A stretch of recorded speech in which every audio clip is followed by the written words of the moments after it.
Días a todo el mundo. Uy, me oigo muchísimo. Muchas gracias por haber venido hoy aquí y compartir con nosotros este lujo de sesión que tenemos, ya que tenemos aquí a dos Emineder, nada más y nada menos. Les agradezco a ellas especialmente que hayan encontrado hueco en la agenda 11 de febrero para estar esta mañana con nosotros, porque las pobres no dan abasto, pero bueno, pues vamos a disfrutarlas. Para quienes no las conozcáis o no hayáis seguido su trayectoria, Pilar y Gloria han recibido el premio Emineder que otorga la Sociedad Europea de Física. Pilar lo recibió en 2021 por sus contribuciones para entender las estructuras electrónicas de materiales de baja dimensión, pero también en reconocimiento a, y leo las palabras con las que publicaron el premio, su acción continua, incansable y exitosa por el empoderamiento de la mujer en física. El año pasado, bueno, 2023, lo recibió Gloria Platero, de nuevo también por una actividad paralela, por sus contribuciones teóricas para el entendimiento de sistemas fuera de equilibrio con la teoría de Floquet y por la aplicación de estas teorías a materiales cuánticos, pero también por su labor de mentorazgo a investigadores e investigadoras jóvenes y por su incansable impulso del talento femenino en física. Pilar y Gloria tienen en cierta medida unas trayectorias paralelas.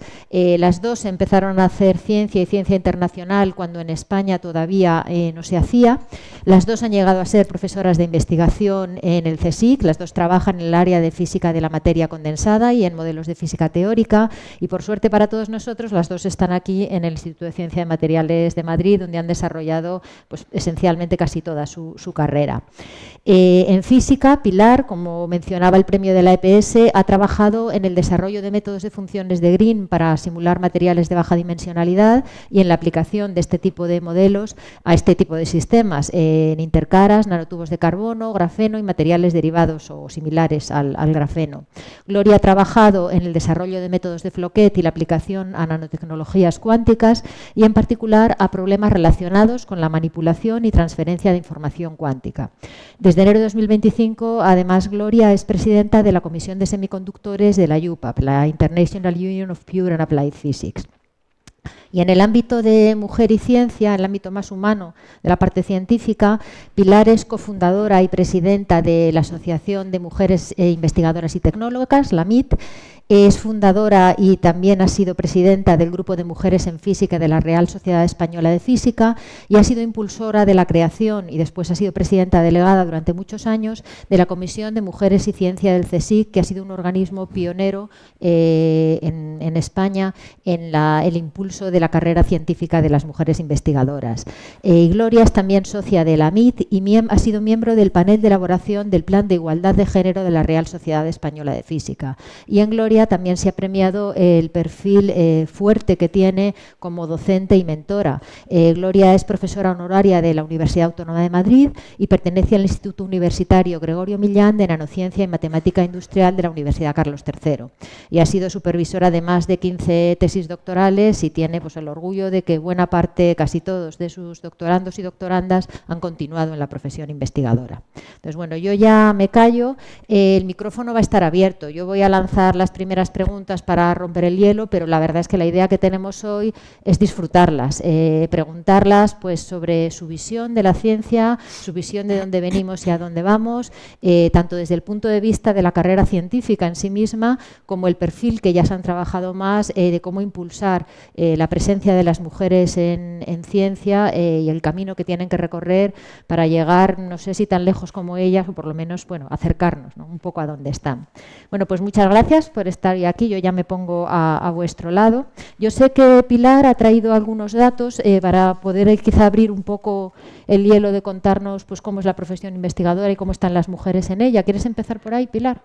Bueno, son datos un poco de como cuando empezamos un poco a darnos cuenta de la diferencia que había, ¿no? Entre la carrera de hombres y mujeres.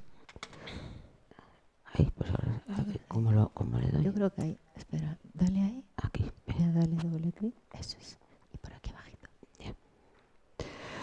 Bueno, voy a empezar por lo malo, porque Luego yo creo que los datos son positivos, pero bueno, este es el último informe del Foro Económico Mundial, que hace todos los años un informe sobre la brecha de género en el mundo y sobre las predicciones de cuándo se podrá cerrar.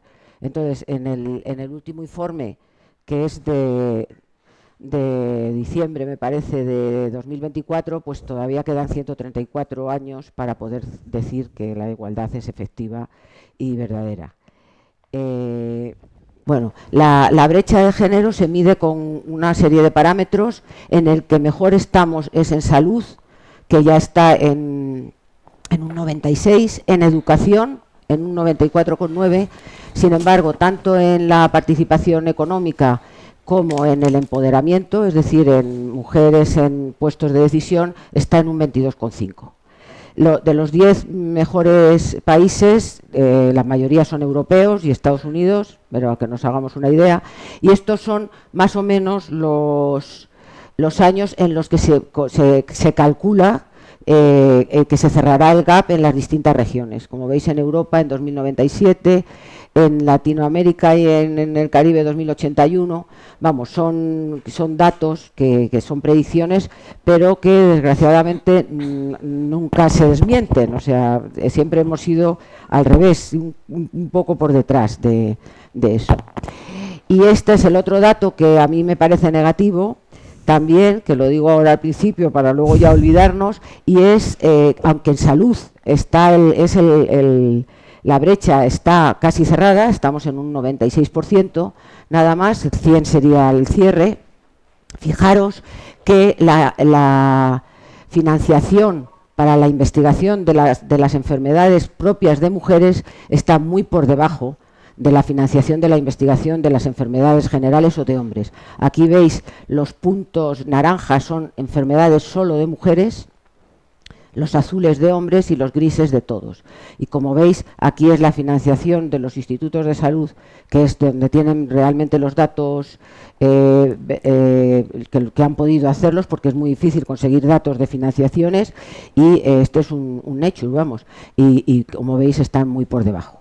Es decir, que todavía, y esto ya sí que nos atañe a la ciencia, la investigación en el área de salud, pues la salud de las mujeres está todavía por detrás de las de los hombres.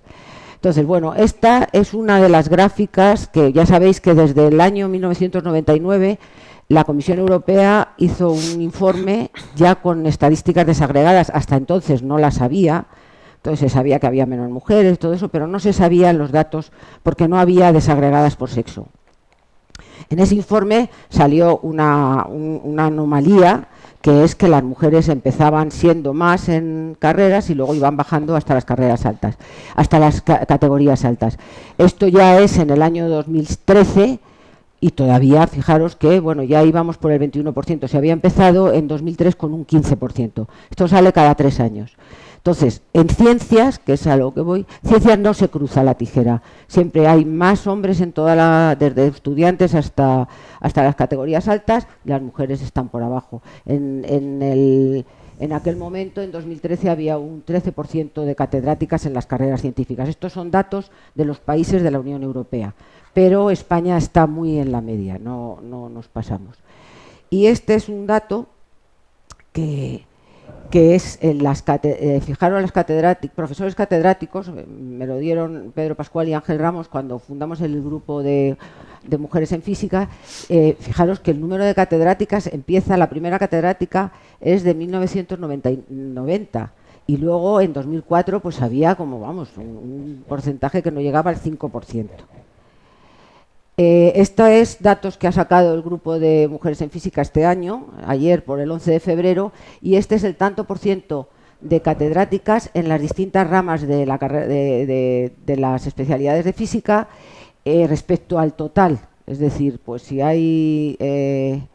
este es el porcentaje.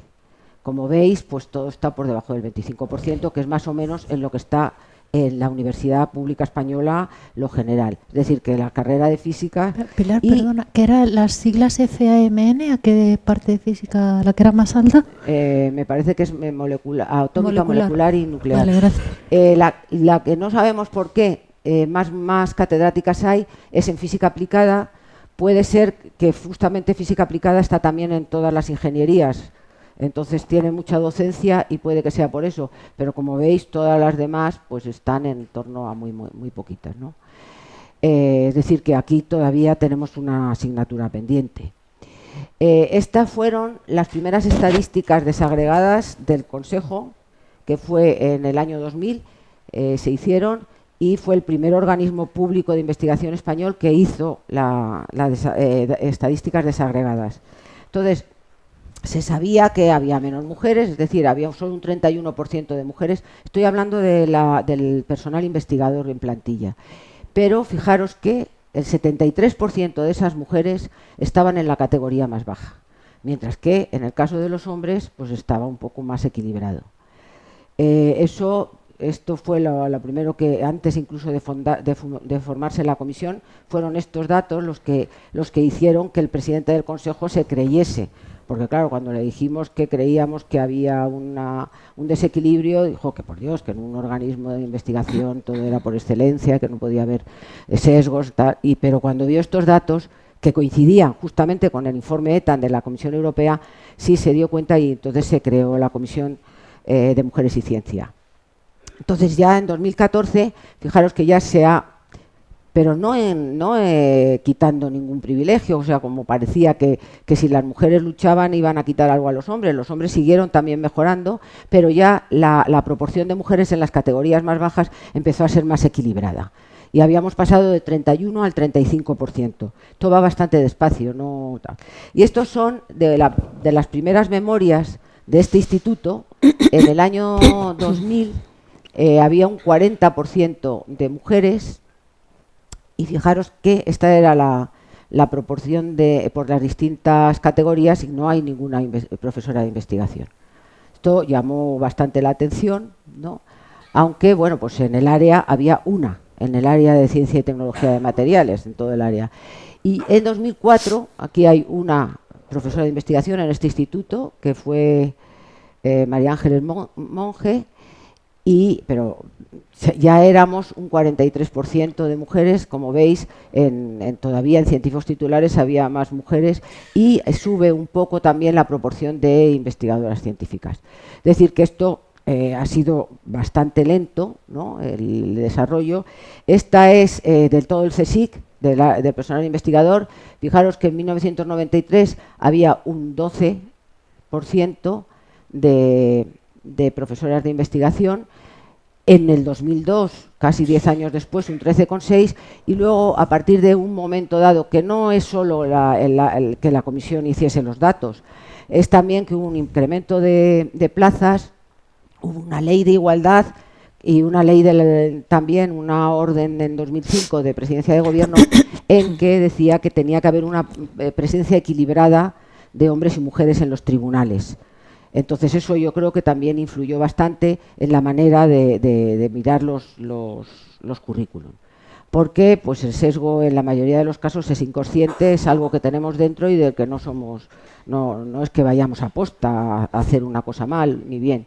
Esta es la evolución que, como veis, en 2001 del total del personal investigador solo el 2% eran profesoras de investigación.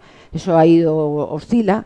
En 2017 seguíamos siendo solo el 35,6%, y la gráfica tijera pues es esta, ya estamos en un 25%, de un 15 o un 13, fijaros que bueno, pues en 10 años ha subido un 25%, y esta es un poco la evolución de 2012 a 2022, cómo se va cerrando la tijera, pero el problema aquí es que más que cerrarse por aquí, se nos va cerrando por aquí, que se está haciendo una pinza, y eso es un problema, porque este es el número de personal investigador en formación, o eran becas predoctorales, que fijaros que pasamos ahí de un 58,3 a un 51. Eso ha seguido así, cada vez hay menos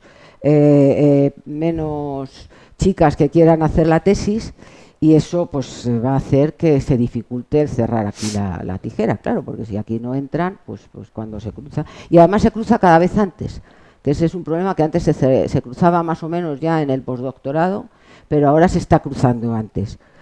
Esta es la última gráfica que tenemos. Estamos en un 26,9, que es mucho, o sea, respecto, me parece que la universidad sigue en un 25%, pero respecto a lo que se pensaba en el año 2000, que había una predicción que para 2010 ya sería el 25%, en toda Europa estoy hablando, pero en toda Europa estamos todavía pues más o menos en eso, en el 26%. Y estas son las últimas gráficas de este informe de 2024. He cogido tecnologías físicas que realmente, pues fíjate, esta es nuestra área, ciencia y tecnología de matemáticas. Bueno, es el área antigua porque esto sería ya materia, pero como veis, pues hemos subido muchísimo en el área. Estamos en un 40,8 y tenemos ahora mismo un techo de cristal que está por debajo de 1, que sería lo ideal. Estamos en 0,99. Y en tecnologías químicas, que tradicionalmente siempre ha habido muchas más mujeres, y bueno, pues fijaros que ha bajado también bastante ya en predoc. A mí lo que más me preocupa ahora mismo es realmente que, y también se ve en las matriculaciones en las carreras de ciencias, tanto en físicas, también matemáticas ha bajado, porque matemáticas había llegado a estar en el 45%, y sobre todo en todo lo relacionado con el área de inteligencia artificial, que ahí sería muy importante que hubiese una presencia femenina fuerte, también ha bajado bastante. Y esto es algo que se llama la paradoja de género. Estos son datos de la UNESCO, que son en todos los países, no se ve muy bien, pero estos países que son Dinamarca, Francia, España, donde lógicamente tenemos más PIB y además hay más reconocimiento de la igualdad de oportunidades, el porcentaje de matriculadas en estas carreras STEM y ingenierías es más bajo que en otros países como Turquía, Arabia Saudí, todos estos en las que paradójicamente India, todas estas, hay más mujeres, Egipto, en esas carreras, cuando además es que no tienen salidas, porque en muchos de esos países ni siquiera van a poder trabajar, como mucho en enseñanza. Entonces, no se sabe muy bien por qué, cuanto más derechos y más nivel de vida tiene un país, más se da este estereotipo de que las mujeres prefieren elegir otras carreras como medicina o carreras relacionadas con la enseñanza que las carreras científicas. Y nada, bueno, esto es simplemente una cosa que he sacado de la Unión Europea, y es cierto que si, aunque vamos muy bien, porque yo quiero dar una idea de que se está consiguiendo una serie de mejoras en el estatus de las mujeres en la ciencia, que no podemos bajar la alerta porque, bueno, pues si no entran mujeres en la ciencia es por algo, ¿no? Y pues nada más, voy a cerrarlo, ¿no? Gracias, Pilar.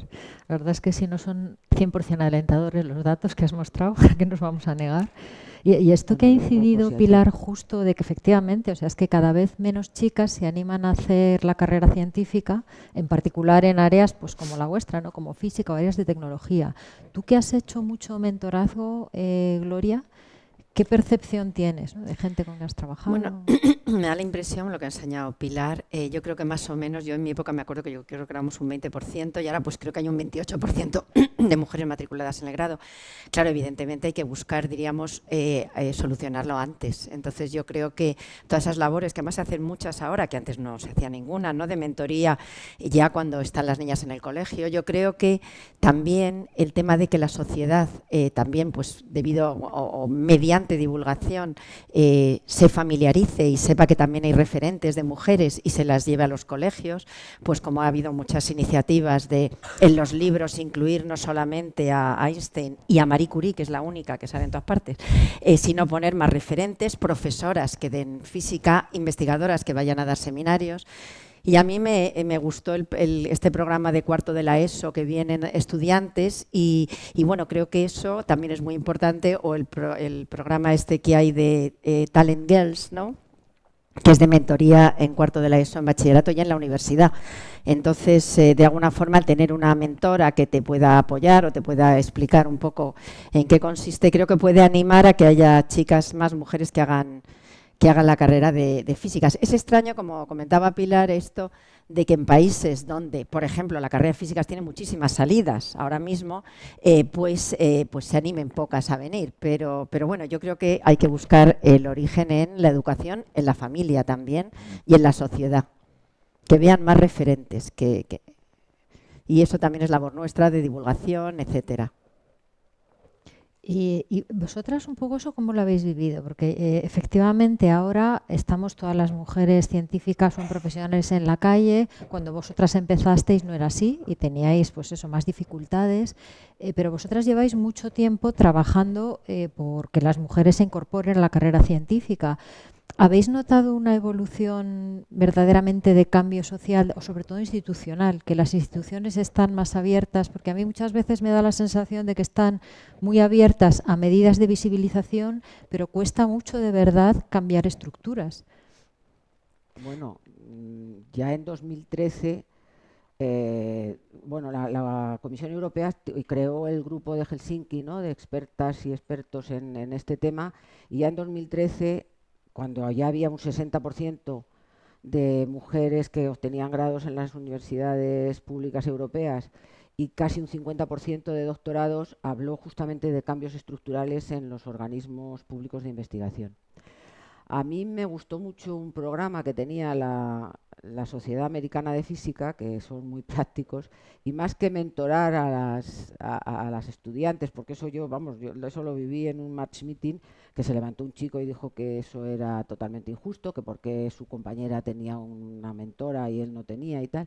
Lo que hicieron era mentorar a los jefes de departamento de las universidades de élite, de Harvard, de toda la Ivy League, ¿no? Entonces eso fue muy importante porque yo creo que sí que es verdad que, bueno, las mujeres más o menos ya estamos conscientes de lo que pasa. O sea, muchas veces no te das cuenta, luego cuando reflexionas empiezas a verlo, pero es muy difícil siendo hombre darte cuenta que estás sesgado, ¿no? Y sobre todo cuando tienes una posición jerárquica y una historia detrás que va pesando, ¿no? Y un concepto de la excelencia muy claro. Entonces a mí aquella iniciativa me gustó bastante y yo creo que cambió en algunos, tanto, bueno, en Estados Unidos además se mezclaba también lo de la raza, ¿no? Porque me parece que venía en el último Physics Today, viene que solo ha habido 100 mujeres negras que han hecho la tesis en Estados Unidos, que fijaros que en lo que va de historia. Y yo creo que eso fue bastante importante. Lo que pasa es que un trabajo continuado yo creo que cuesta mucho, ¿no? Porque desde ningún punto de vista, pues el Pepito el Grillo ahí siempre diciendo es una cosa que es muy desagradecida, ¿no? Y yo sí que creo que los organismos han cambiado de una manera, quizá porque es el espíritu del tiempo, ¿no? Ahora hay que ser, pero hay una inercia muy fuerte, que la tenemos todos, ¿no?, a cambiar estructuras y a cambiar valores. Eso es lo que yo creo que nos falta todavía. Hombre, yo creo que estas comisiones que hay, como la Comisión de Igualdad, la que estáis, son muy importantes, porque esto no lo había antes. Entonces, pues un poco la indefensión que tenían muchas mujeres que se sentían a lo mejor pues que no las trataban de la misma manera que a sus compañeros, como una singularidad, porque efectivamente éramos muy pocas, pues no sabían dónde acudir, en mi época por lo menos. Entonces, bueno, yo creo que eso es una cosa que también hay que reforzar, que tienen que además estar vigilantes al comportamiento tanto de los demás compañeros de departamento, de los directores de tesis, etcétera. Eso creo que es muy importante, ese tipo de comisiones, porque yo creo que incluso frenarán alguno de estos comportamientos. Claro, eso es fundamental, pero yo creo que hay que ir un poco más allá en los planteamientos. Eso es lo que yo estoy empezando a echar de menos ahora, ¿no? Porque, bueno, pues estos datos, la verdad es que son para ser optimistas, ¿no? Porque efectivamente, y además, bueno, desde el 11 de febrero ahora vas a cualquier lado y está lleno. Yo lo he pasado fatal a veces invitando a una persona que a mí me parecía muy importante y encontrarnos 4 en la sala, ¿no? Cosas así. Y ahora no, ahora vas a un instituto, te preguntan, la gente tiene un interés por esto. Y yo creo que está en la mente de todos, pues que es que estamos perdiendo talento si no atraemos a las mujeres a las carreras de ciencia, y además que sería injusto no tratarlas en igualdad de condiciones. Y eso está ahí ahora, en los periódicos, está en todo, pero sigue habiendo situaciones de desigualdad, eso no lo podemos negar y no lo podemos obviar, vamos, es así. A mí me llama mucho la atención que en las gráficas que has puesto se ve, y me ha gustado ese comentario, bueno, no me ha gustado, pero he suscrito un poco ese comentario, la reflexión que has hecho, de que en los países en los que hay menos salidas profesionales para las carreras científicas, o técnicas, es donde van más mujeres. Mi experiencia, por ejemplo, es eso, ¿no? Que en inteligencia artificial, en matemáticas, cuando se ha producido la inversión, ha sido precisamente cuando han empezado a ser profesiones de liderazgo, de interés social. O sea, que efectivamente parece que queda trabajo por hacer. Sí, eso, vamos, no está claro por qué pasa eso. Le llaman la paradoja de género, por eso. Y por cambiar y no hablar solo de las miserias, que al final nos ponemos muy negativos y queremos ser positivos. ¿Qué os ha hecho más ilusión del premio Emineder? ¿Qué ha supuesto para vosotras? A mí me ha hecho ilusión, sí, lo digo primero, pues me ha hecho ilusión porque bueno, pues es un reconocimiento no solo a mí, sino a, digamos, a las mujeres de mi generación. Y me ha hecho ilusión pues que hayan destacado el tema de la mentoría y realmente creo que es que he tenido muchísima suerte con unos doctorandos excelentes, pero es verdad que he disfrutado mucho y es lo que más me gusta, la dirección de tesis por el contacto con la gente joven, y he tratado de iniciarles al principio de la investigación y luego por supuesto ellos han brillado por sus propios medios y he tenido mucha suerte, pero eso me ha hecho ilusión. Y también en mujeres, porque es verdad que no solo han sido 5 doctorandas, sino también pues he tenido estudiantes de grado, postdocs, mujeres, y creo que bueno, he tratado de apoyarlas en lo que he podido, digamos, en cuestiones como pues que se trajera a su niña pequeña, a ver cómo lo organizábamos, si venía de fuera. Eso me ha pasado con una postdoc, que ahora mismo entra en el instituto, por cierto, con una plaza permanente, una buenísima investigadora. En fin, eso es lo que me ha hecho ilusión, ese reconocimiento que, como digo, ha sido suerte mía, mérito de ellos, pero bueno, pues me ha hecho ilusión y es lo que más me gusta. ¿Y de Pilar? Pues a mí lo primero fue una sorpresa, porque yo de premios nunca pensé que me mereciese nada, pero bueno, me hizo ilusión que me habían presentado, pues bueno, compañeras que habían estado conmigo en el grupo de mujeres, todo eso, y bueno, pues agradecimiento realmente, porque yo pienso que no... Pero vamos, me hizo ilusión, claro. Me daba un poco de vergüenza, fíjate, a mí decía, uy, ahora que voy a salir ahí en... Pero bueno, pues yo creo que es una buena idea, ¿no? de la Sociedad Europea de Física, el que me imagino que esto tendrá algún momento en que cuando ya lleguemos a una igualdad en Europa, ya que somos de los países que estamos ahí liderando la igualdad de oportunidades, pues tendrán que premiar otra cosa. Pero bueno, pues siempre los premios siempre se agradecen. Pero son importantes, ¿no? Estos premios que se dan a mujeres, separarlos. Hay premios que no tienen género, pero hay premios específicos para mujeres. ¿Son importantes también para intentar ir rompiendo estas brechas? Hombre, yo creo que, por ejemplo, el premio L'Oréal fue fundamental. O sea, en 1998 es que había 2 premios Nobel de Física y 4 de Química. Y entonces, bueno, la UNESCO con L'Oréal hizo ese premio y muchas de las que tuvieron el premio L'Oréal luego han tenido el premio Nobel. O sea que sí, no era premios así, eran unos premios que eran muy importantes y los hicieron justamente por ese déficit en los otros premios, que es que había un 5% de mujeres, no llegaba. Yo creo que dan visibilidad también y ayudan a esto de que las chicas también vean que, bueno, pues que a las mujeres se las reconoce, etcétera. Yo creo que sí que es una buena cosa. Por otro lado, también quería comentar una cosa que ha comentado Pilar con sus datos, y es un tema que es muy importante, que es el que estemos en comisiones, etcétera. Entonces, yo creo que ahí realmente, cuando yo era permanente, empecé a trabajar en el CSIC hace muchos años. Yo no había estado nunca en un tribunal de tesis, yo no había estado nunca en un tribunal de oposiciones, no había estado nunca en un tribunal o un comité para evaluar proyectos de investigación. Y entonces, yo creo que fue Tarrac, creo que fue el presidente que se preocupó de aquello y bueno, pues empezamos a estar en comités. No, fue el Ministerio. Fue el Ministerio. O sea, fue una orden de María Teresa Fernández de la Vega.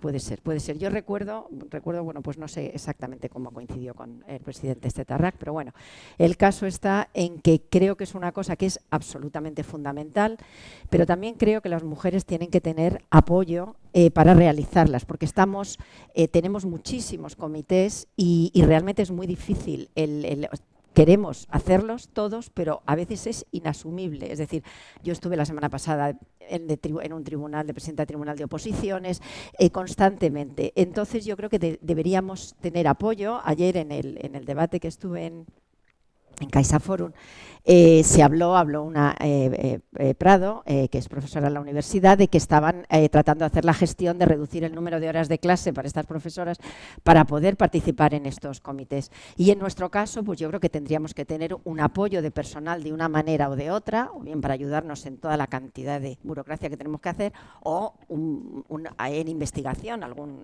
digamos apoyo de algún contratado postdoctoral o lo que sea, porque es verdad que lo tenemos que hacer, pero, y claro, sobre todo las que somos más mayores, pues podemos ir a un tribunal de cátedra, etcétera, ¿no? Entonces estamos desbordadas, pero hay que hacerlo, eso es evidente.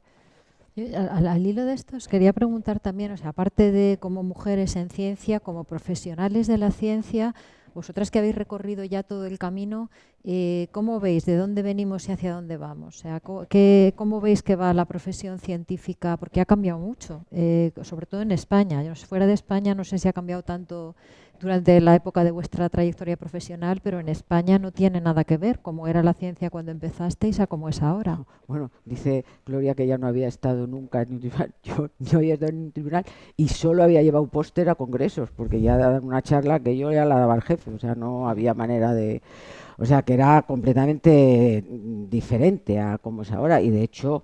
Me parece que fue en el año 2012-2013 que había fue en el año internacional de la química, en 2011, que había un congreso internacional mundial en París y las mujeres francesas químicas dieron un manifiesto diciendo que eran un 45% en Francia de mujeres en la investigación y que no había nada más que una charla invitada de mujeres en ese, y de hecho boicotearon entonces ya el comité dijo que no, que es que no estaba incompleto todavía y tal. O sea, fijaros, estamos hablando ya siglo XXI. Entonces, y a lo mejor no se habían dado cuenta el comité científico, no lo sé. O sea, que las cosas han ido cambiando muy lentamente, ¿no?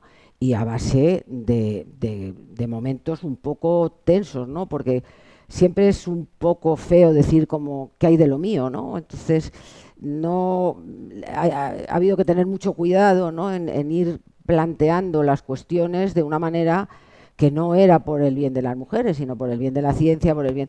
Y yo creo que sí que se ha conseguido, pues aunque sea mucho trabajo, sí que creo que es fundamental que las mujeres estén presentes en los comités, en todas esas cosas, porque es una percepción diferente y porque, bueno, enriquece. Y luego en lo que estamos mal, y es en eso que da el Foro Económico Mundial, ese 22% nada más de mujeres en los puestos de responsabilidad, no solo en la ciencia, sino también en la política, que yo creo que a lo mejor las guerras se veían de otra manera, ¿no? Si hubiese más mujeres que ver a su hijo en la guerra, ¿no?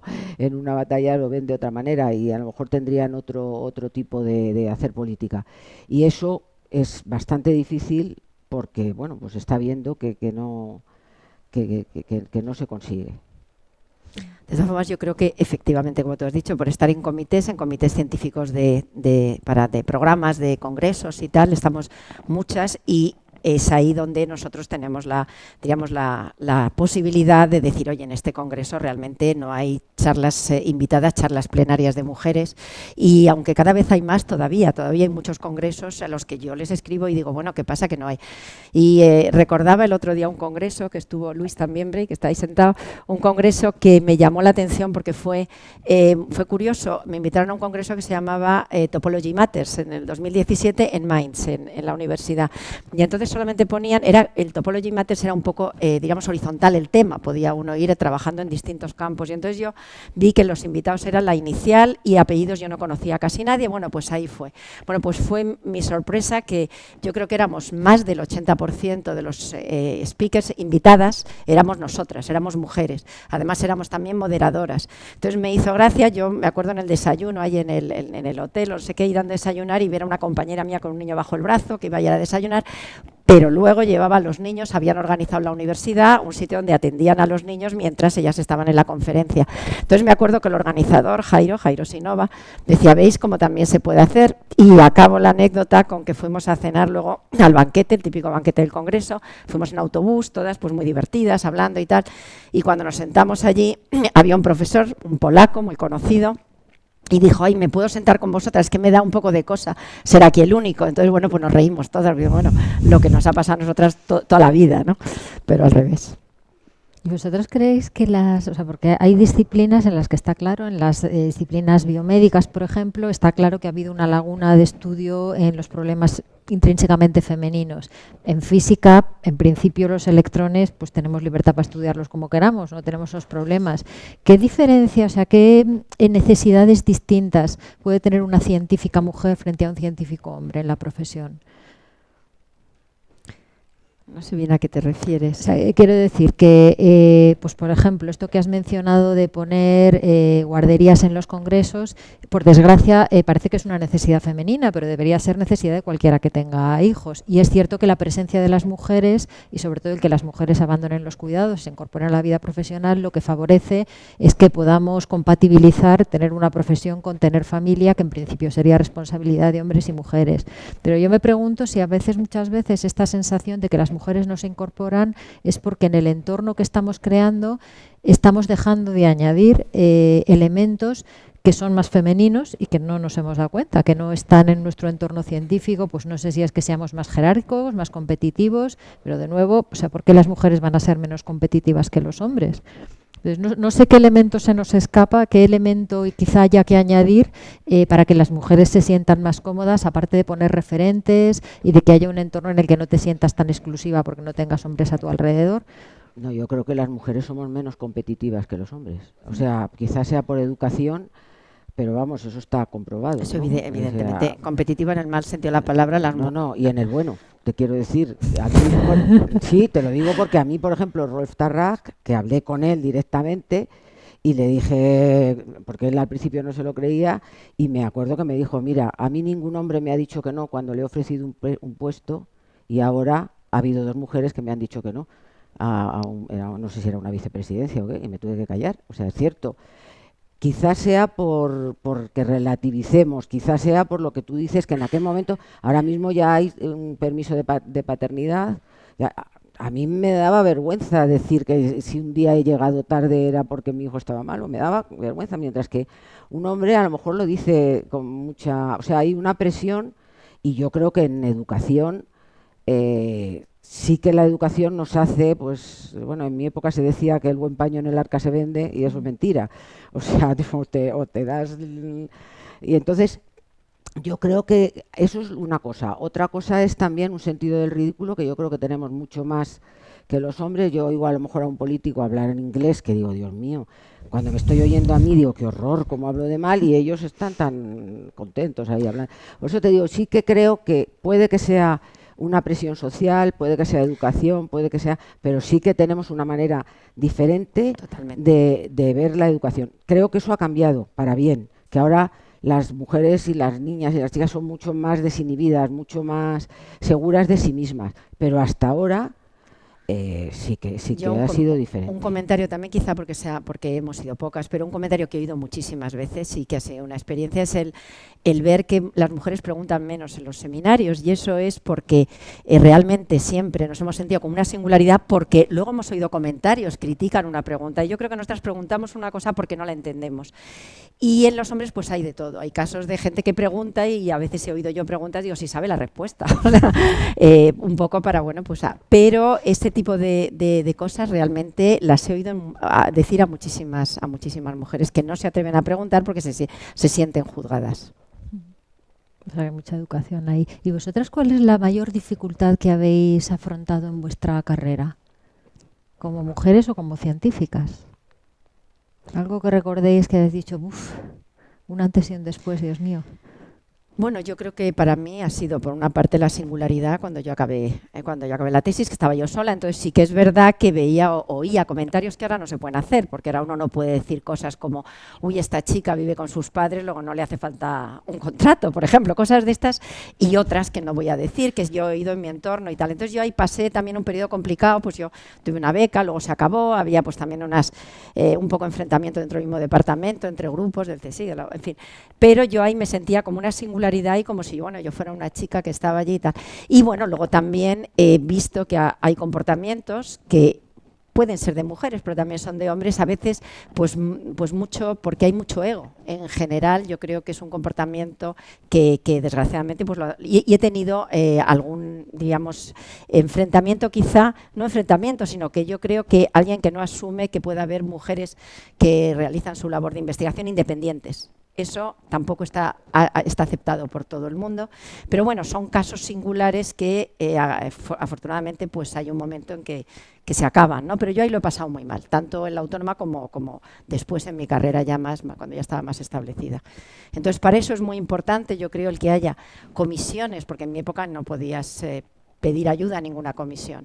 Comisiones y gente con la que tú sepas que puedes sentirte apoyada, eso creo que es muy importante. En el aspecto científico he disfrutado mucho y la verdad es que... Yo la verdad es que he tenido mucha suerte, eso ya lo digo, y me considero una privilegiada poder haberme dedicado a esto y bueno, de una manera, claro que he tenido momentos malos, horrorosos, o sea, no había plaza, no nos pagaban la beca, aquello era todo, yo entré de honorífica y bueno, o sea, estábamos tan contentos aunque no nos pagaban, pero luego, claro, ya resulta que todo, pero... Yo no me di cuenta y además nunca sentí, porque no lo sentías porque era lo normal, que eso es lo malo. O sea, pero bueno, tampoco se dio cuenta Rousseau, ni Aristóteles, ni Darwin. Es decir, gente que fue capaz de cambiar el mundo en muchas maneras no se dio cuenta de que las mujeres estaban ahí y no tenían derechos ni de ciudadanía ni de nada. O sea, y eran muy listos. Entonces yo la verdad es que me di cuenta muy tarde y luego ya sí que empecé a echar marcha atrás. Y me acuerdo que en una charla en una de estas asociaciones de vecinos, que lo estaba contando y me dice, y había dos señoras, venga a hablar, y ya me dicen una, pero bueno, ¿pero cómo no te diste cuenta? Dice, con los datos que nos has puesto. Y le dice la otra, cállate, que ahora ya se ha espabilado. Y me hizo gracia porque digo, bueno, sí, me espabilé en un momento dado, pero luego pensando, yo por ejemplo recuerdo en un congreso, y fue con muy buena intención, estaban, venga a hablar, ya era después de cuando ya se termina, ¿no? Que entonces empiezas con un debate allí y todos hablan de cosas así más generales. Y entonces yo levanté la mano con mucha vergüenza, como estábamos ya muy distendidos, y de repente, nada, no, ni caso, pum, pum, siguen hablando, y de repente ya dice el que estaba dirigiendo, a ver, la niña. Yo tenía ya 50 años, ¿eh? Y yo digo, no, que la niña. O sea, estaba hablando del doctor fulanito, el doctor... O sea, y ahí sí que me di cuenta, digo, bueno, ¿y yo? Porque no soy la doctora. O sea, entonces, y no lo hacía con mala idea, al revés, era un piropo que me echaba. Pero claro, eso te machaca, porque desde el punto de vista profesional, a ver la niña, entonces eso pasaba mucho, sin darnos cuenta, ese paternalismo, como que no te tomaban en serio, ¿no? Entonces, claro, tú seguías cada vez como más encogido, ¿no? En el asunto. Es una cosa que sí que influye, ¿no? Y cuando lees los libros de esta gente que escribe muy bien y que lo dice, yo estaba sola en el aula, vamos, de todas estas que crearon el feminismo en realidad, catedráticas de física, de biología, de historia, en los años 70 en Estados Unidos, que fueron los que metieron ya el concepto de género, que era una cosa que era importante.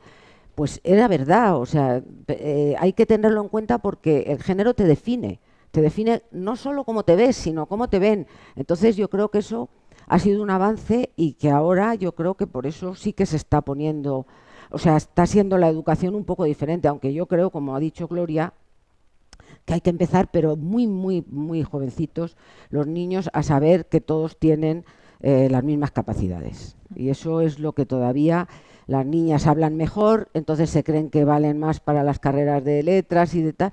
Y claro, pues eso es un déficit que tenemos. Y ahí está la familia, que yo creo que es muy importante, y Sí. la enseñanza en el cole, que también es muy importante. Si queréis preguntar, o sea, yo confío en Ángela, que está por ahí pululando. Sí. Es que o sea, si no nos oyen, como lo estamos retransmitiendo.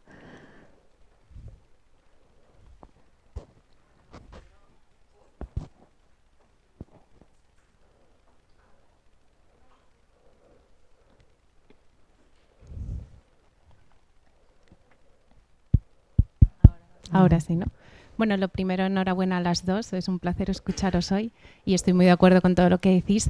Algo que se ha comentado y que estoy completamente de acuerdo es en la función de muchas de las comisiones, en la visibilidad que se está dando también a través, por ejemplo, del 11F que acabamos de celebrar, o pues con toda la ley que hay ahora mismo que exige paridad en muchos de los comités, pues como pueden ser tribunales de tesis, etc. Pero lo que me estoy dando cuenta es que todo eso está recayendo en muchísimo trabajo extra para las mujeres, porque somos las que lideramos esas comisiones, las que participamos en el 11F y las que nos hacen constantemente participar en diferentes, por ejemplo, en mi caso, tribunales de tesis y otro tipo de actividades.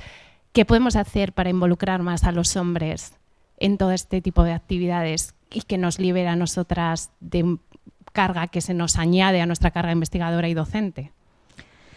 Bueno, yo creo que los hombres están integrados, porque claro, en un comité pues lo que están pidiendo es un porcentaje y que haya un porcentaje alto de mujeres, luego en la otra parte pues son ellos. Entonces, yo creo que tenemos que estar, pero también creo que tenemos que tener ayuda, tenemos que tener apoyo. Y es lo que decía en la universidad, comentaban que estaban pidiendo dar menos horas de clase.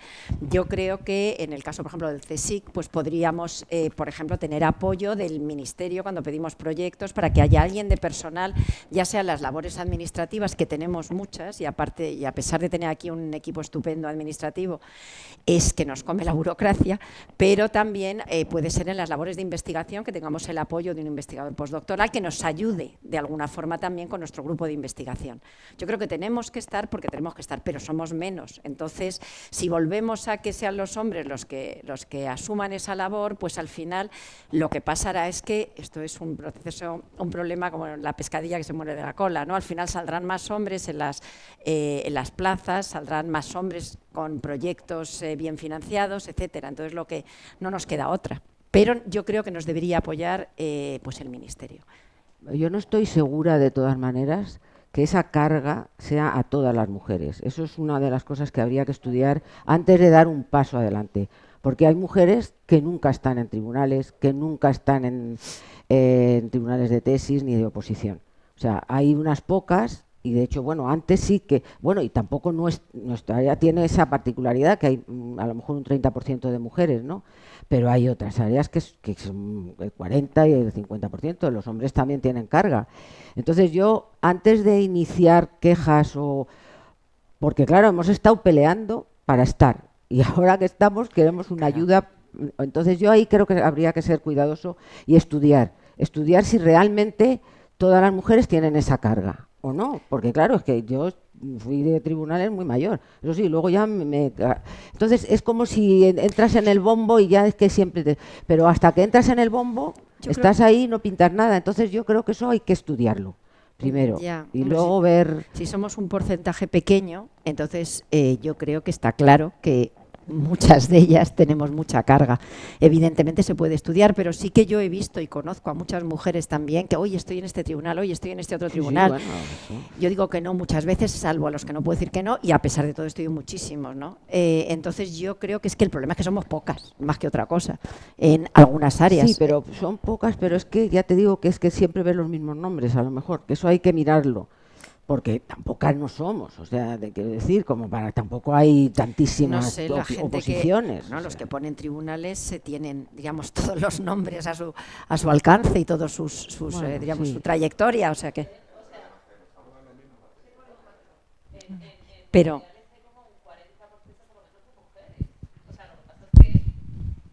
algunas a las que os tienen fritas. O sea, por ejemplo, una cosa que no se debería hacer a una persona, por ejemplo, a una profesora de investigación, pues no la pongas para plazas de CT, o sea, titular, porque ya claro, porque dices, o sea, la van a machacar. Entonces, lo primero que hay que hacer, o sea, yo creo, es plantearse que a la mayoría de las mujeres no se las ve.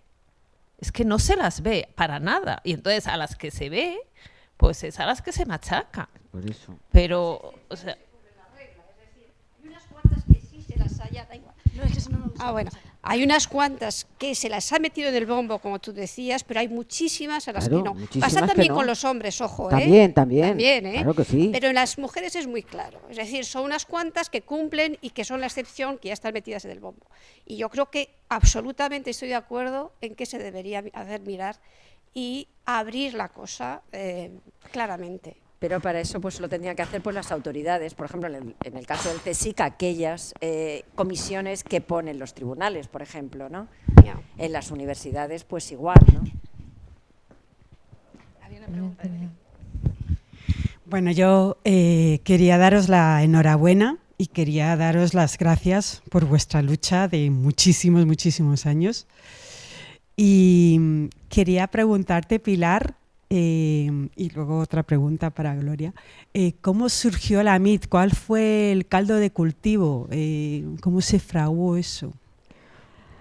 Pues fue a raíz del informe ETAN que de repente empezamos a ver esos números, ¿no? Que ni se nos había ocurrido, claro. Aquí en este instituto habíamos tenido una reunión que me acuerdo que la convocó Mar, que ya también pensaba que había alguna anomalía de, pues eso, en las carreras de hombres y mujeres. Y luego Flora de Pablo, que fue en realidad la impulsora de AMIT, escribió un artículo ella había venido de Estados Unidos, eso también hay que decirlo, que yo creo que no se enteraba todavía muy bien de cómo estaban aquí las cosas. Entonces escribió en El País sobre las mujeres en la Europa del Sur, se llamaba. Y yo me acuerdo que hablé con Caridad, aquí, que estaba Caridad Ruiz, que era vicedirectora, entonces, y digo, oye, esta no la conocemos, Flora de Pablo y tal. Y entonces, en la celebración del 8 de marzo de 2001, que no se me olvida, o sea, por eso las efemérides parece que no valen para nada, era por invitación, y había una exposición que se llamaba La otra mitad de la ciencia, y había unos paneles que había hecho el Instituto de la Mujer, que era también nuevo, entonces estaba Margarita Salas, bueno, siempre, eso que decimos del bombo, siempre, por eso digo que es muy difícil decir, porque hay muchísimas mujeres que no salen ni allí ni nada, y había ministras en ese acto del 8 de marzo. Era Rolf Tarrag, era el presidente, y a mí me dio, no me acuerdo quién me dio la invitación, era por invitación y fui con Caridad. Entonces había muchísimas mujeres, porque era la primera vez que en el Consejo se hacía un acto así. Y entonces en un momento determinado hubo unas declaraciones, empezó a hablar, no me acuerdo, estaba Celia Villalobos, había un montón de ministras allí, ministros. Y de repente uno dijo que es que en realidad lo de las mujeres no era un problema, era que las mujeres eran como las gallinas que ponían huevos y a los gallos les gustaba lucirlas. Y entonces, bueno, hubo una protesta general allí en el salón de actos, y a la salida se habló con el presidente. Y entonces de ahí yo me fui ya, y me acuerdo que Flora empezó con gente, porque claro, ella era de biología, como nosotras de física, no sabíamos nada de género. Contactó con María Ángeles Durán, que también estaba allí, que es socióloga, y entonces hicimos una reunión y a mí me invitaron. Yo iba un poco como diciendo, bueno, yo aquí no pinto nada, porque pensaba que era algo de género. Pero me acuerdo, y no se me olvidará nunca, que María Ángeles Durán, que es una persona muy sólida, les dijo desde el principio, yo no quiero un sindicato de mujeres. Si hacemos algo, no tiene que ser para que estén solo mejorar a las mujeres, ¿no? Sino que tiene que ser algo que cambie el sistema, que se vea que hay un fallo estructural y tal. Entonces, bueno, pues la verdad es que no fue fácil, porque Flora se tiró todo el verano viendo los estatutos, lo que se necesitaba para hacer una asociación, y éramos poquísimas al principio. Pero de ahí también surgió la Comisión de Mujeres y Ciencia, porque de ahí ya se le pidió al presidente que hiciera las estadísticas desagregadas, el presidente, bueno, además físico-teórico, podéis imaginar, la excelencia, como que decís que aquí va a haber sesgos, aquí se va por currículum y tal y cual, pero esos datos sí que le convencieron. Y entonces fue muy valiente, porque hizo la comisión en contra de mucha gente que no quería que se hiciese ese tipo de comisión y que, bueno, hicieron muchas críticas al tipo de estadísticas, que no sabíamos hacerlas, que estaban mal. Fue cuando se hizo aquel número de Arbor, que por áreas fuimos, vamos, que contábamos un poco lo que pasaba por las áreas y tal, y eso la verdad es que, pues ahora visto con perspectiva, pues fue importante, ¿no? Fue un movimiento que luego poco a poco fue calando. Al principio no había manera de que nos diesen los datos, no había manera de que los directores lo hiciesen desagregado, porque era más trabajo. O sea, todo es más trabajo, y si tienes que poner en los tribunales el mismo número de mujeres que de hombres, pues es más trabajo, porque tienes que pensar más. Pero yo toda la vida he visto que en los tribunales había uno de Barcelona, uno de Sevilla, uno de no sé qué, un teórico, un experimental. Eso eran cuotas también, y no parecía que era raro, pero ya tener que meter mujeres, eso ya era. Entonces, cualquier cosa que sea un cambio, tienes una reacción. Sí, una resistencia, ¿no? Eso es así. Muchas gracias, Pilar. La verdad que muy ejemplificador. Y Gloria, a mí me llama mucho esa capacidad tuya de mentoría. Creo que es clave, además, para los últimos datos que hemos visto, que me han llamado muchísimo la atención, ¿no? Que hay, ¿no?, esa pérdida que tenemos de mujeres en el inicio. Entonces, ¿nos puedes dar algunas claves de qué te parece a ti que es necesario? Bueno, no sé. Primero, yo di clase 8 años en la Autónoma y además en ese momento pues pude elegir la asignatura, entonces estaba en cuarto, con lo cual ahí fue porque en el CSIC todos tenemos problemas para contactar estudiantes. Y bueno, pues cuando di clase, pues de ahí me vinieron 3 doctorandos que hicieron la tesis conmigo. Y a partir de ahí yo pues he participado en muchos programas, estoy participando en 4 másters, participo también en una cosa que es muy interesante para los que estamos en el CSIC, son las prácticas, que los estudiantes de la universidad tienen que hacer prácticas, y nosotros somos como una empresa donde lo que se aprende es el inicio a la investigación. Entonces yo he dirigido muchas prácticas y luego pues los chicos y las chicas pues se han quedado trabajando conmigo mucho, y luego muchos de ellos, y luego también pues el programa Rise, que es del DAD, del alemán, mandaba estudiantes, es bastante incómodo porque pueden venir a partir de finales de julio, se tienen que ir a mediados de octubre, estudiantes de segundo y tercero de carrera, con lo cual es complicado qué hacéis con ellos, estás en agosto fuera de vacaciones, en fin. Pero yo ahí he tenido a 3 chicas que han venido y la verdad es que me he sentido muy contenta, porque una de ellas, como ya comentaba, al final me escribió y me dijo, Ana Seiler, me dijo, mira, después de estar en Madrid estos 2 meses y medio que estuvo, pues he decidido dedicarme a la investigación. Estaba en segundo o tercero de carrera, pues yo me inventaba a ver qué trabajo puede hacer para que se hacía un trabajo, pero claro, todavía no sabía mecánica cuántica, etcétera, ¿no? Y luego me escribió diciendo, voy a seguir haciendo investigación, además en transporte cuántico, voy a hacer experimentos, y eso me hizo a mí muchísima ilusión, porque luego, de hecho, ella es profesora en Alemania.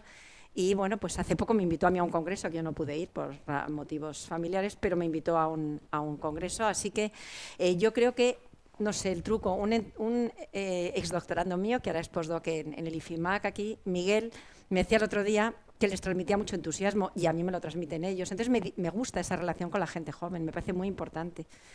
Y yo creo que, pero claro, porque participo también en ese tipo de actividades como las prácticas para empezar a contactar con los estudiantes. Hola, muchas gracias por vuestra charla. Creo que es muy importante además los números, porque como científicos con números nunca podemos decir qué no está ocurriendo, ¿no? Y yo creo que eso, por ejemplo, a mí fue muy importante en su momento, porque decidisteis, ¿no?, mirar esos números y demostrar que lo que nos ocurría, ¿no?, era real. Yo quería hacer una propuesta, porque ha habido una compañera, ¿no?, que ha hecho el comentario, ¿no?, que tenemos mucha carga dedicada a divulgación, sobre todo con el tema de mujer. Yo llevo 15 años haciendo actividades de divulgación y algunas relacionadas con el tema de género, y ahora me he encontrado, es la primera vez que tengo plaza en el CSIC, con los quinquenios, y me he encontrado que no me cuenta para nada, porque la divulgación se cuenta en la sección de diseminación con los congresos. Entonces yo propongo que el Ministerio tenga en cuenta de que nosotras dedicamos mucho tiempo a ello, y por lo tanto debería ser un apartado en los quinquenios para que nos pudiera contar. Porque si no, a mí al final todas las actividades que he hecho a nivel profesional dedicadas a esto no me cuentan absolutamente para nada. Es decir, el propio sistema, el mensaje que me está mandando es que todas esas actividades que he hecho no me repercuten ni en salario, ni respecto a méritos, respecto a mis compañeros, ¿no? Entonces, por ejemplo, yo creo que aún quedan cosas que son sencillas, que simplemente cambiar la aplicación del Ministerio una casilla más, donde realmente nos ayudaría, que no es sencillo, pero... Mira, la aplicación, pero, no sabes lo que es la aplicación. Sí, pero no bueno, sabes lo que pero dices. son cosas. Pero yo creo que son cosas que tenemos que empezar a pensar, ¿no? Porque si no, al final, realmente Mira, no solo siempre... lo que te parece sencillo, lo que te parece lógico. No hay manera de cambiar nada. Es decir, la cantidad de... No es una casilla, es mucho las aplicaciones donde tenemos que bueno, pues acceder para los viajes, para todo, son complicadísimas, y yo creo que en el Ministerio, no sé, yo creo que falta gente que realmente, por ejemplo, hay un tema que son los contratos estos predoctorales, pues también los tienes que sacar antes de que los chicos acaben el máster.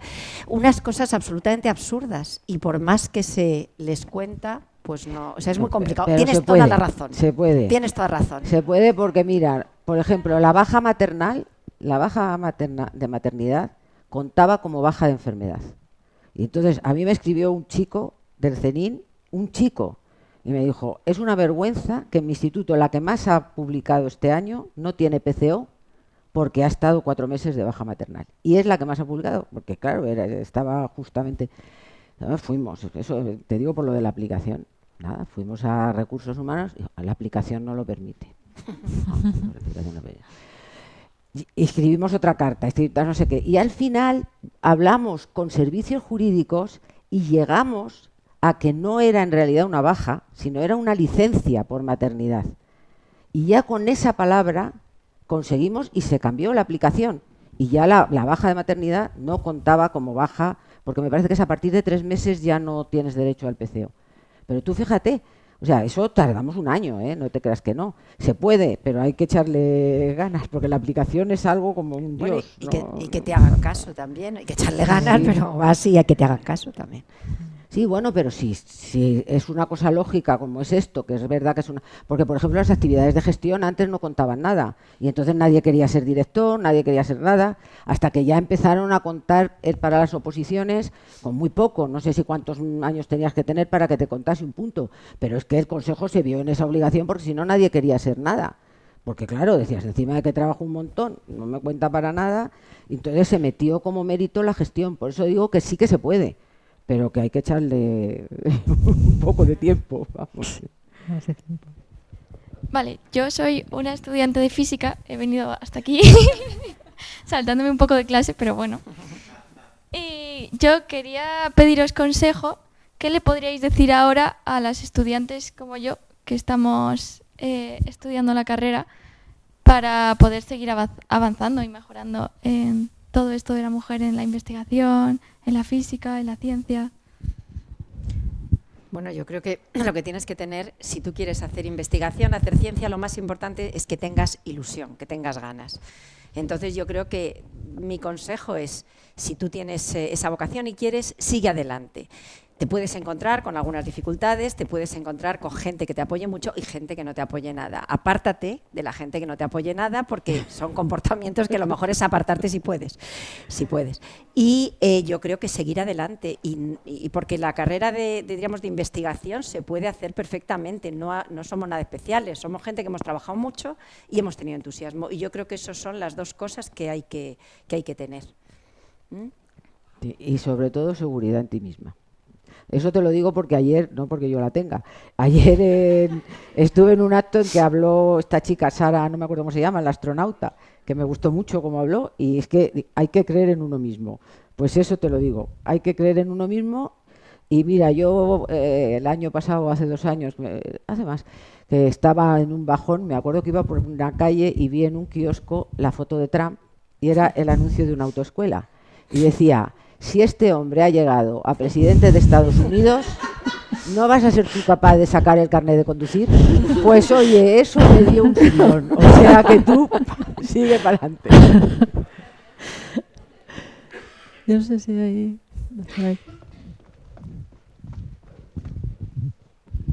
Hola, bueno, quería daros la enhorabuena también por el premio y gracias por estar aquí con nosotros. Quería comentar respecto a la paradoja de género que habéis mostrado, que yo había oído que precisamente en los países más desarrollados, que pues hay más oportunidades, que hay mejor formación. Las mujeres, un poco por sus características, por su forma de ser, lo que comentaba un poco antes Pilar, de que somos menos competitivas, o sea, porque al final no somos iguales en algunos aspectos. Hombres y las mujeres suelen preferir, o sea, digo eso, teniendo la oportunidad de elegir y en principio libremente, tienden a elegir carreras más sociales o biosanitarias o de ayuda, vamos, o enfermería o cosas de ese estilo. Entonces, creo que es verdad que es fundamental trabajar porque haya una libertad en la elección, porque haya educación, pero puede ser que si no hay una paridad, no sea por un... O sea, llegados a ese punto ideal, digamos, que no sea por un problema de que algo se esté haciendo más, sino porque las mujeres prefieren elegir otras cosas, igual que ya desde pequeños los niños pues juegan más con espadas y las niñas con muñecas, ¿no? Y eso, aunque puede pensarse que es algo educacional, ha habido veces que se ha intentado, pues recuerdo, vamos, el caso de una feminista que dijo, yo a mi hijo le doy las muñecas, ¿no? Y porque piensa que es una cuestión educacional, y que cuando vio que el niño jugaba con la muñeca como una espada, pues entonces vio que es que igual, o sea, que hay ciertas diferencias y que pues es difícil salvar eso. Yo creo que si una mujer prefiere elegir otras carreras, o sea que eso, digo, lo que dan como explicación a la paradoja de género cuando hay más opciones de elegir o mayor educación. Bueno, pero es que el estereotipo, no, yo no, ya sabéis que no, soy física, no sé de mucho de eso, pero el estereotipo no te viene solo porque te den una muñeca, o sea, es que tienes todo alrededor, ¿no? Los anuncios en la televisión, el ambiente desde que nace, ven al niño y dicen, oye, este tío va a ser fuerte, y ves a la niña qué dulce, qué simpática, o sea, eso es algo que te estás metiendo desde pequeño. Y respecto a lo que dices de ayudar, eso es cierto, las niñas, quizá también por educación, quieren ayudar, pero con la física puedes ayudar. Lo que pasa es que no lo saben, pero tú entras en un hospital y los rayos X, la resonancia, todo es física. O sea, la física, claro que el avance de la física avanza también los cuidados y la salud. Entonces yo creo que está mal explicada. O sea, la ciencia en realidad se explica de una manera y además muy tarde. En España se mete en el currículum muy tarde. Pero parece que tienen ya 12 años cuando tienen física específicamente.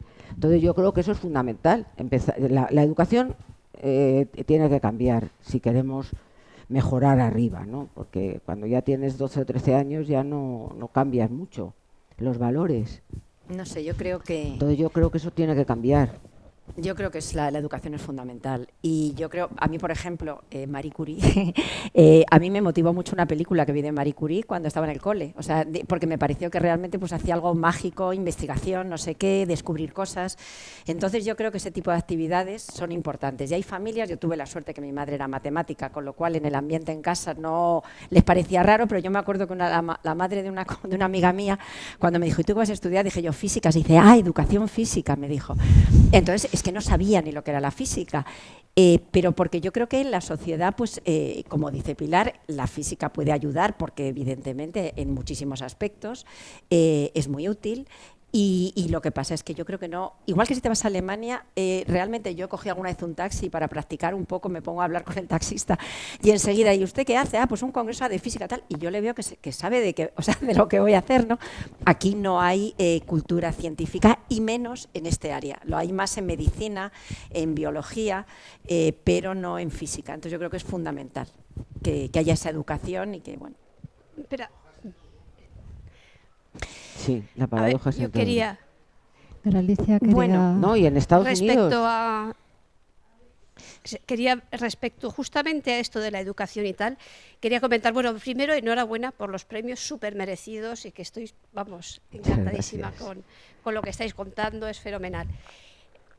Me preocupa lo que habéis destacado y es digamos, la reducción de porcentaje de niñas que se empiezan a estudiar carreras científicas o ingenierías y tal. Yo creo que eso es muy grave. Porque digamos que la parte de después se ha trabajado mucho, ha avanzado mucho, efectivamente, pero lo grave es eso. Entonces, respecto también lo que contaba Iselén, lo contaba Elena, etcétera, respecto al peso de la educación, hay un artículo del Nature de hace unos años en el que estudian los comportamientos de niñas de menos de 4 años y de más de 4 años. Sí. Cuando tienen menos de 4 años, es decir, antes de su inserción en la sociedad, más o menos, cuando están todavía en el seno familiar, las niñas se consideran capaces de todo, lanzadas absolutamente, estar encantadas de ir y de hacer todo lo que sea con una seguridad en sí misma que desaparece en cuanto se la socializa. No, desaparece a los 6 años. A los 6 años. O 6 años, yo no recuerdo exactamente. Pero en ese momento ya se les asigna ya un rol, dejan de pensar que son capaces para la ciencia, para las matemáticas, ya se consideran que, total, yo valgo más para esto que para esto otro. Entonces eso es así y es efectivamente no solo una cuestión propia, que obviamente tenemos características distintas en promedio las mujeres que los hombres, obviamente, pero además hay un fuerte condicionamiento social, muy fuerte. Muy fuerte, sí. Y después, lo grave de esto es que eso ocurre desde la historia de la humanidad. Debería ir mejorando, pero no es así. De hecho, yo recuerdo que cuando en mi época estudiábamos en matemáticas más o menos 50% de mujeres, y ahora deben andar por el 30%. Entonces, y eso se refleja no solo en matemáticas, sino en otras. Ahí yo creo que hay que estudiar muy seriamente qué está ocurriendo en esta sociedad, cómo la sensación es que como que está aumentando el rol femenino para las mujeres, a pesar, o sea, es como dos cosas, dos corrientes encontradas, ¿no? Por una parte, yo creo que los que tenemos ya una edad hemos vivido toda esta evolución de primero partir de una situación malísima para las mujeres que ha ido mejorando en todos los aspectos de la vida, y ahora llega otra, como que se quieren volver a redefinir los roles tradicionales. Es la sensación que tengo, no lo sé. Pero me parece que es una cosa que debería estudiarse. No, es muy grave y, de hecho, la UNESCO en los 2 últimos años ha dedicado el 8 de marzo y el 11 de febrero fundamentalmente justamente, sobre todo, a la inteligencia artificial. Porque en el momento que no, es la 4ª revolución, como dicen, ¿no? Entonces, si las mujeres no participan, la brecha se va a ampliar, porque claro, eso va a estar cada vez más sesgado. Además, todos los algoritmos se están haciendo en países muy, digamos, con muy poco reconocimiento de los derechos humanos, porque es más barato. Y es un problema muy gordo, porque además me parece que hay un 8 o un 9% nada más de mujeres en la industria de la inteligencia artificial. Son los últimos datos, ya no los he puesto para no poner, pero vamos, sí que es un problema gordo, porque entonces, claro, lo hacen los hombres inconscientemente. Por ejemplo, ahora tú te coges un traductor y si estás haciendo una labor doméstica, te pone femenino al traducir. Y si eres un profesor, te pone masculino al traducir a español. Eso, por ejemplo, es un sesgo clarísimo. Y como eso, muchísimo más. Entonces yo creo que sí, que hay que incentivarlo. Una de las cosas que dicen al estudiar lo de la paradoja de género es que en los países ricos los padres tienen mucho más importancia en la educación de los hijos, porque tienen más tiempo y entonces les transmiten sus roles. Pero no se sabe.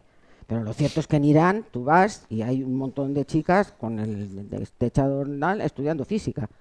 Y dices, ¿y estas pobres? O sea, ¿qué van a hacer, no? Pero les gusta y lo estudian, no tienen ese condicionamiento.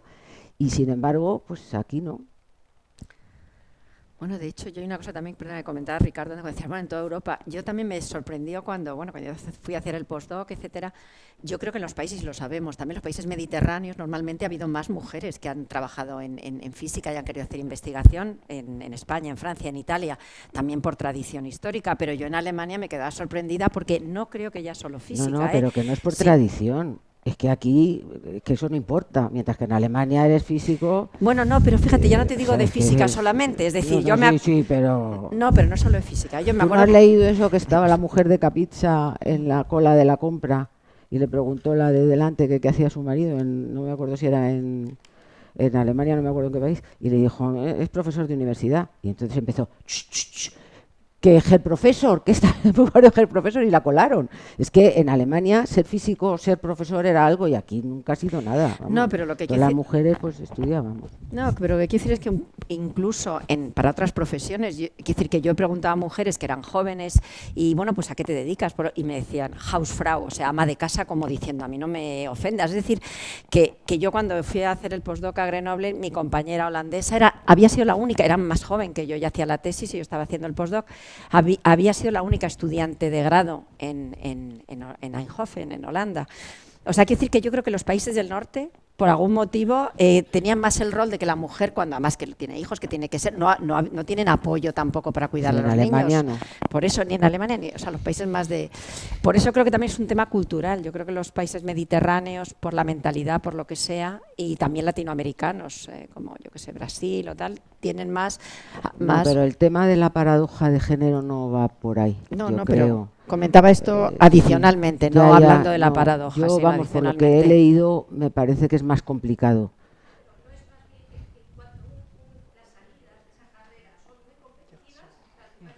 Sí. Sí, dicen que se feminiza la profesión, por ejemplo, maestros, todo eso se ha ido feminizando y ha ido como bajando de categoría. Pero es que es todo muy complicado. Yo creo que es complicado el conocer las causas, ¿sabes?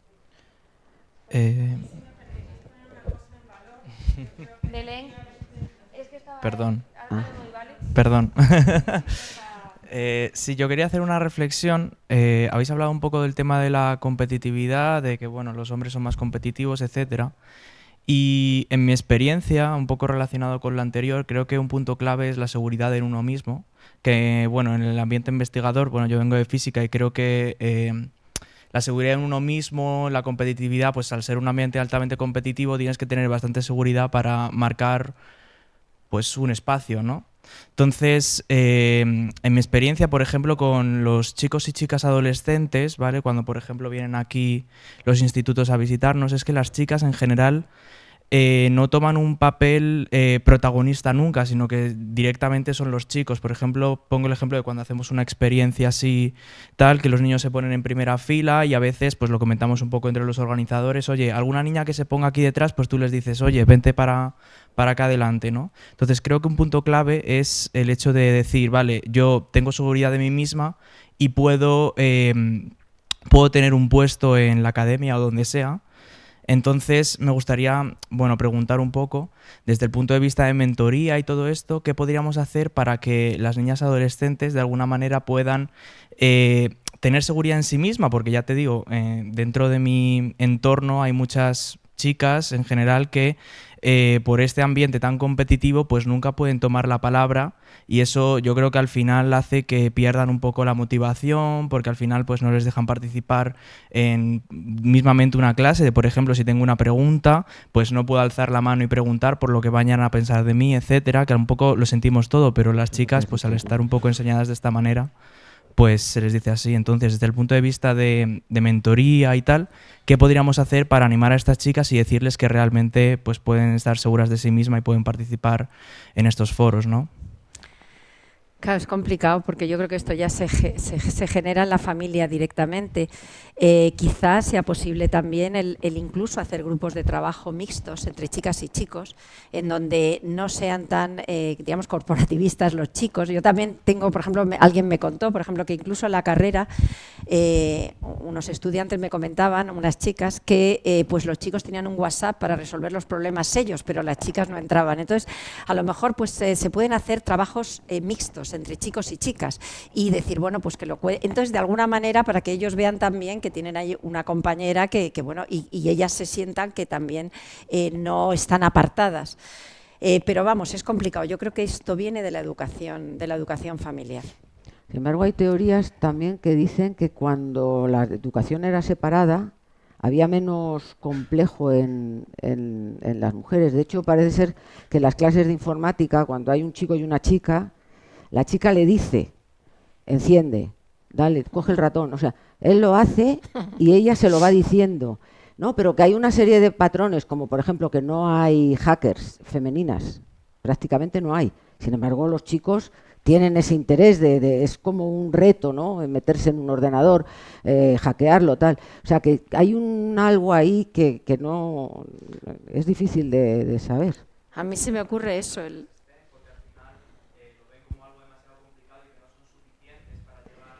Bueno, eso es lo que ha dicho Alicia, es que ese estudio es muy bueno, ese estudio es curioso. Pero eso hay que trabajarlo en la familia, de pequeños y en el cole también. Y de alguna forma, y también tiene que haber referentes que vean que es normal y eso, pues eso yo creo que es una labor también de los profesores importantes. Y a lo mejor si tú estás explicando una cosa, pues a lo mejor, no sé, tratar de, pues como tú has dicho, hacerlas participar más, a pesar de todo, que se sientan pues que pueden ellas también contribuir. Pero es cierto que se crea mucha inseguridad a la hora, pues eso, de preguntar, de participar. Y eso hace, y luego pues ya más adelante, cuando hay tanto ninguneo en el ambiente profesional, en la investigación, pues hace que que muchas abandonen, ¿no? Tenemos que cerrar, Belén. Sí, te dejamos a es ti un ya segundito. Yo quería poner en valor, porque efectivamente hay un componente social brutal, pero luego también existe un componente que podríamos decir evolutivo, ¿no? Que las mujeres piensan más en el colectivo, pero dado cómo está el mundo, a mí me parece obvio que eso puede dar un mogollón de valor a la ciencia, a físicas, la inteligencia artificial, pues ni te cuento. O sea que si ponemos en valor precisamente lo que sí que puede aportar una mujer que, bueno, por naturaleza, que por supuesto luego hay, esto es estadística, piensa más en el colectivo y que sabemos que hay mucha competitividad que lo que lleva es al ego y a la arrogancia, y luego hay otra competitividad que es sana, ¿no? Pues un poquito ir a esa competitividad sana y esa mirada a lo lejos al colectivo. Y eso, al ponerlo en valor, creo que las mujeres sí que se acercarían más. Hombre, bueno, ya está. Es verdad que las mujeres sí que yo creo que se unen también en colectivos porque se ven esa necesidad. Yo he visto muchas, digamos, de una forma espontánea el conectar mujeres en congresos. Eso pasó a mí hace poco en Ottawa. De repente, hombre, mira, ¿por qué no hablamos y tal? Y estar en una mesa así de una forma improvisada, 20, sin conocernos muchas de nosotras. Hay también, pues yo que sé, otras iniciativas. Hay una iniciativa que se llama Quantum for Women, que además hay un artículo en CONMAT, en CONMAT, en donde pues un poco unas cosas que son evidentes, pero bueno, una serie de mujeres que trabajamos en física cuántica, pues discutimos un comportamiento que no era adecuado y que como nos parecía que tenía que ser, y bueno, pues ahí se escribió una especie de unas reflexiones, ¿no? Entonces yo creo que es verdad que muchas veces aparecen estos movimientos colectivos porque tenemos necesidad de ellos y porque nos gusta más. A mí también me parece que es más interesante trabajar en conjunto, no el ser, bueno, pues de una forma aislada. Yo creo que las mujeres sí que a mí por lo menos me parece más interesante, ¿no? Pues vamos a cerrar ya. Muchas gracias por haber estado aquí con nosotros. Gracias a vosotros. A vosotros.